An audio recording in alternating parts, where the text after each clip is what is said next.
дастаи мунтахаби наврасони то 17 солаи Тоҷикистон таҳти роҳбарии Раҳматулло Фузайлов дар бозии нахустини мусобиқаи интихобии ҷоми Осиё 2023 дар гурӯҳи H бар тими миллии то 17 солаи Муғулистон бо ҳисоби 3-0 ба пирӯзӣ даст ёфт. Футболбозони навраси кишвари мо аз дақиқаҳои аввали майдондории тараддуду ташаббусро барои ворид намудани тӯб ба дарвозаи ҳамсолони муғулистонии худ ба даст гирифтанд ва ҳамин буд ки ҳисоб тавассути худгол боз шуд.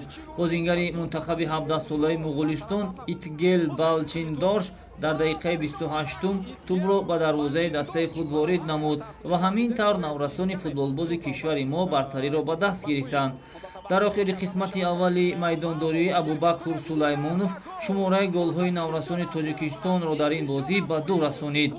дар идомаи рақобат бозингари дигари тими миллии наврасони Тоҷикистон Шеравган Саидов ба натиҷаи ин дидор нуқта гузошта дидори мазкур бо ҳисоби 3-0 ба суди тими миллии футболи наврасони Тоҷикистон ба анҷом расид. ёдовар мешавем ки дар даври ниҳоии бозиҳои гурӯҳии мусобиқоти интихобии ҷоми Осиё 2023 мунтахаби наврасони Тоҷикистон рӯзи 9 октябр бо ҳамсолони худ аз Афғонистон бозӣ мекунад. ин вохӯрӣ дар варзишгоҳи марказии Душанбе баргузор мешавад.